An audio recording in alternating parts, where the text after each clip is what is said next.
काम करती हूँ प्रोफेसर की तरह। पर मैं चाहती हूँ कि आप मुझे वैसे ना मिले, आप मुझे मिले विश्व वैज्ञानिक की तरह। बेसिकली मैं काम करती हूँ विश्व विज्ञान में और अपने आप को एनवायरमेंटल टॉक्सिकोलॉजिस्ट कहलाना ज़्यादा पसंद करती हूँ, क्योंकि पर्यावरण संरक्षण कोई सब्जेक्ट नहीं है, ये तो एक पैशन है जो दिल से उठता है। ये तो एक पैशन है जो दिल से उठता है, क्योंकि एक अच्छी नौकरी मिलने के बाद कौन सा प्रोफेसर 7 से 7 बजे तक लेबोरेटरी में खपता है? कोई। ये मेरे प्रिंसिपल मुझे कहते हैं मैडम क्या है वहाँ पे। मैंने कहा सर आके देखिए, जब छोटे छोटे पौधे आप उठा के उनमें पेस्टिसाइड्स को देखते हैं, और क्योंकि कृषि से जुड़े लोग भी हमारे साथ चले गए वो चले गए यहाँ से। पर इसी बारे में थोड़ी सी बात आपको मुझे कहना चाहूंगी।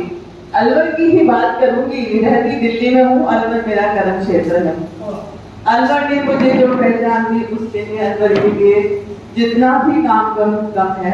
मैं रहती हूँ अंसर टाउन में। मेरे घर के पास 80 साल पुराना एक नीम का पेड़ था जिसके नीचे मैं अपनी गाड़ी को खड़ा करती हूँ। उस पेड़ के ऊपर कम से कम रोज 100 तोते वहां आते थे और मैं वहां खड़े होकर उनके साथ चाय पिया करती। चाय तो नहीं, कॉफी पीती थी, पर क्योंकि चाय की बात होती तो चाय हो गई। 2 महीने बाद जब वापस आई, हमारे कॉलेज में छुट्टियां हो जाती हैं, 2 महीने के बाद जब मैं वापस आई, ना तो वो पेड़ था ना वो तोते थे। अब गाड़ी खड़ी करी जाए, चाय कहाँ पी जाए।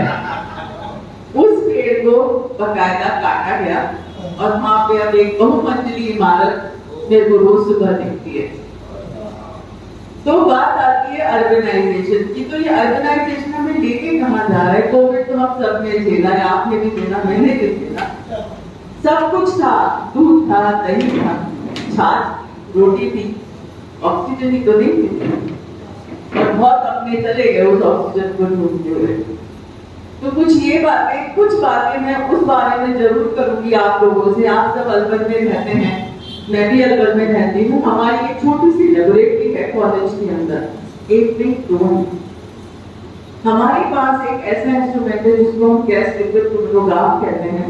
उसको हमने अमेरिका से मंगवाया। Bhabha atomic research centre Bombay की परमिशन से वो हिंदुस्तान में आया और हमारी लैब में बनाया गया।